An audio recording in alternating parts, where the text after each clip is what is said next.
Eh bien le bonjour, ici Django, bienvenue dans cette nouvelle vidéo. On va le voir, ça commence à être la guerre. Il y a des gens, donc pour ceux qui connaissent pas, c'est Grums sur Twitter. Grums, c'est un ancien développeur très connu et qui mène un combat de tous les jours, de toutes les heures, de chaque instant contre le wokisme et toutes les dérives DEI, ESG, tout ce que vous voulez, toutes ces merdes là qui pullulent partout sur internet, dans nos jeux vidéo, dans les films, dans les séries, partout, dans les écoles, mais partout, partout. Lui, il lutte pour tout. Il a beaucoup de followers, beaucoup d'influence, il y a énormément de gens qui le suivent à fond, moi y compris, beaucoup de gens aussi à droite et à gauche le suivent, il partage toujours des trucs très intéressants et il a failli se faire cancel par un reporter de Kotaku, sauf que, ce reporter de Kotaku là,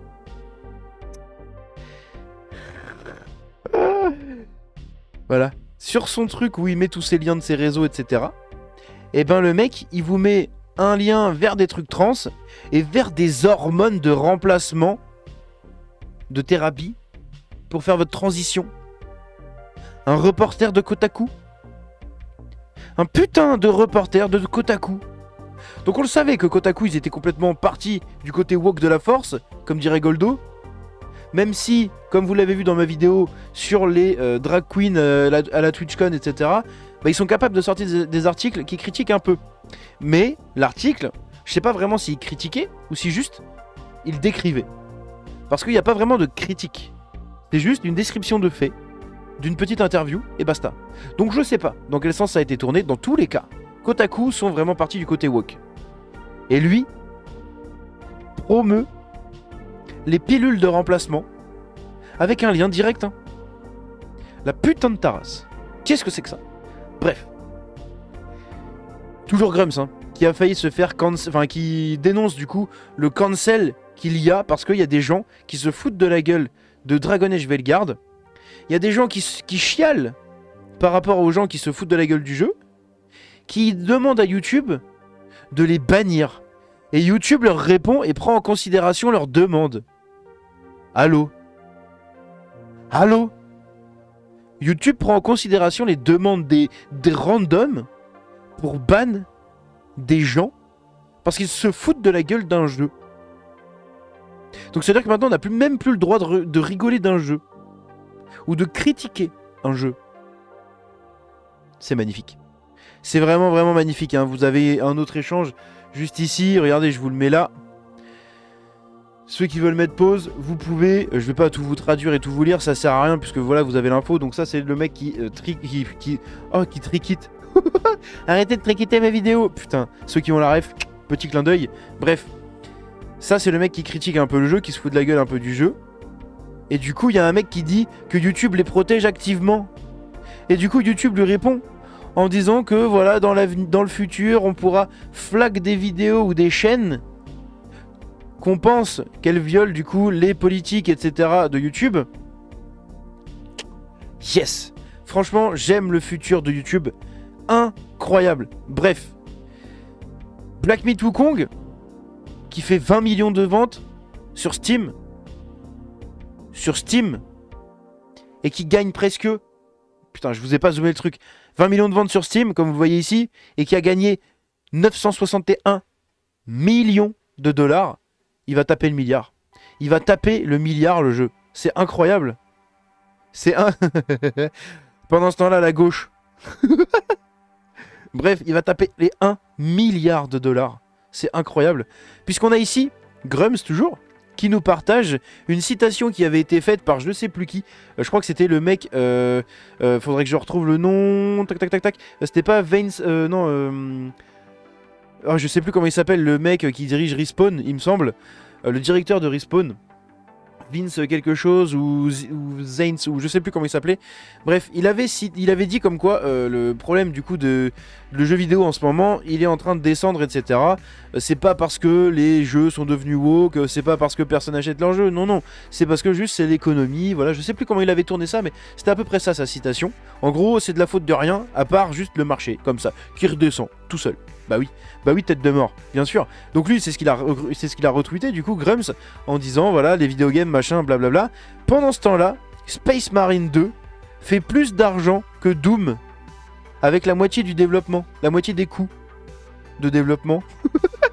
puisque c'est directement un tweet de Tom Willits, donc celui qui est PDG du studio, etc., de Space Marine 2, qui a dit que Space Marine 2 est le jeu qui s'est qui s'est vendu le plus rapidement de tous les jeux qu'il avait travaillé, en incluant Quake, Doom, Wolfenstein et Rage sur toutes les années.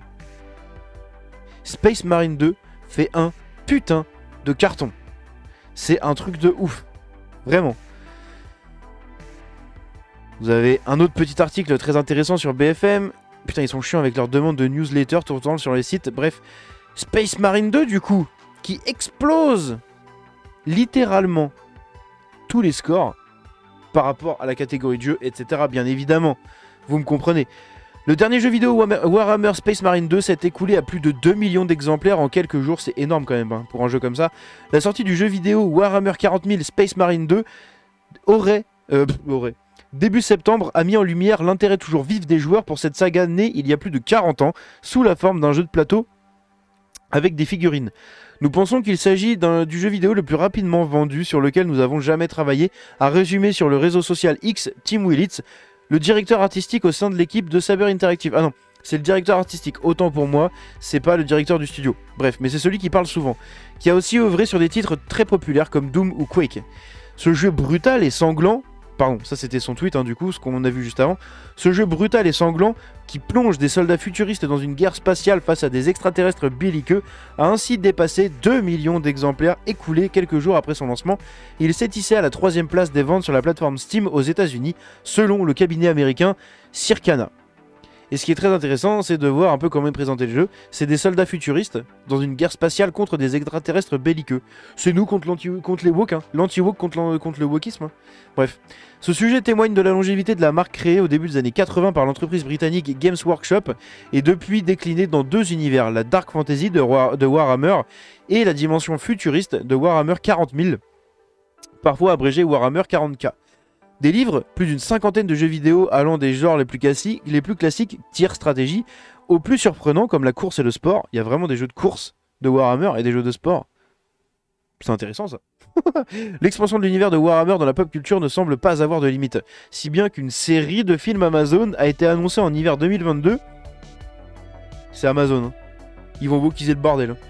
Avec la participation de l'acteur britannique Henry Cavill, interprète de Superman et The Witcher. C'est très très sympa parce que c'est un très bon acteur et il incarne vraiment l'homme blanc cisgenre hétéro, etc. Quentin Boulot, 31 ans, vante un monde à part entière dont il ne s'est pas lassé depuis sa découverte à l'âge de 10 ans. Cet habitué du French Wargame Café, un lieu parisien dédié aux jeux vidéo avec des figurines, collectionne toujours les créatures fantastiques assemblées et peintes à la main pour livrer des combats entre amis. Yes.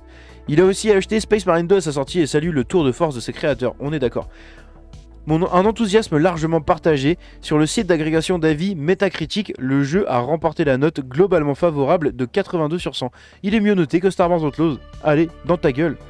C'était un projet de rêve pour beaucoup de gens de notre studio, commente auprès de l'AFP Olivier Hollis Lake, directeur artistique au sein de l'éditeur Saber Interactive. C'était un équilibre à trouver entre rester fidèle à l'univers, à l'histoire, etc. et à créer des points d'accroche pour de nouveaux joueurs. J'ai bégayé. Enfin, j'ai zozoté. Défi relevé, assure-t-il. Le jeu a dépassé tous les records de nombre de joueurs connectés en même temps par rapport au jeu précédent. Voilà, bravo. Bravo, c'est mérité. Hein. Pour Julien, fondateur du French Wargame Café et animateur de la chaîne YouTube French Wargame Studio, yes, aux 80 000 abonnés, la licence n'est qu'au début de son entrée dans la culture grand public, grâce notamment à une synergie entre les figurines et le jeu vidéo. Il y a des championnats du monde par équipe sur lesquels 40 nations sont présentées, notamment de nouveaux arrivants comme la Chine. Ah ouais. C'est si big que ça, Warhammer, quand même. J'ai du mal à croire que ce soit aussi big que ça, c'est ouf. Ça en dit long sur le fait que c'est vraiment en train de se populariser, poursuit-il avant de se féliciter. Depuis août, c'est la France qui détient le titre mondial. Cocorico, je suis très chauvin, donc Cocorico. Même si j'y connais absolument foutrement rien, Cocorico. Bravo les Français. Force à vous. Et vous avez ici, du coup, quelqu'un qui dit... comment dire, que du coup Saber Interactive dit, ils disent qu'il y a un succès pour Warhammer 40 000. Je vous jure, j'ai toujours les traductions en anglais. Je serais capable de le lire et tout, je comprends, mais j'arrive jamais à retraduire en français. C'est horrible. Bref, on a Tom Willits, donc le CEO de Saber Interactive, qui révèle que c'est le jeu qui s'est vendu le plus rapidement, sur lequel ils ont travaillé, sur lequel il a travaillé notamment, donc comme Doom, Doom Eternal, Quake, on l'a vu, etc. Space Marine 2 a la moitié du budget de Doom Eternal et il est déjà rentable. Enfin, il est déjà énormément rentable. C'est ouf. Willits, donc toujours le directeur, hein, dit que le studio a déjà des idées pour des futurs DLC et Space Marine 3. C'est ouf. Et qu'ils veulent continuer à travailler sur la franchise Warhammer. Normal. Normal, vous faites un carton, continuez, c'est normal. Plus de classes vont être travaillées du coup sur Space Marine 2. Le succès de Space Marine 2 va aider les autres équipes de Saber à rêver plus grand. Mais Saber va aussi faire des ajustements pour être sûr que les équipes vont travailler sur de meilleurs produits. Et ça, c'est fou. Parce qu'il n'y en a pas beaucoup des PDG comme ça. Donc franchement, Tom Willits, bah respect. À distance, mais respect. Parce que vraiment, il faut encourager ce genre de choses. Donc moi, je vais pas acheter le jeu parce que c'est pas du tout ma cam. Et si je l'achète, il va aller sur l'étagère. Je vais pas y jouer. J'aurai pas le temps et je serai pas assez intéressé pour y jouer. Mais je trouve ça énorme que des devs et des PDG de studios, etc. pensent encore comme ça. Donc franchement, ça fait plaisir. Après, ça reste un petit studio. À voir quand ils seront beaucoup. Mais c'est déjà assez énorme. Bref. Si la vidéo vous a plu, comme d'habitude, lâchez un like, le partage, le commentaire. Rejoignez le Discord, surtout. C'est très important. On y discute beaucoup, régulièrement, tous les jours. Il y a beaucoup d'échanges, etc. Même avec moi, vous pourrez me parler directement, me poser des questions. Bref, Discord, c'est vraiment le lieu si vous voulez discuter. Rejoignez-le, le lien est dans la description. Si le lien ne marche pas, mettez-le en commentaire. Comme ça, je vous enverrai du coup le vrai lien directement. Bref, moi je vous dis à la prochaine. C'était Django. Ciao.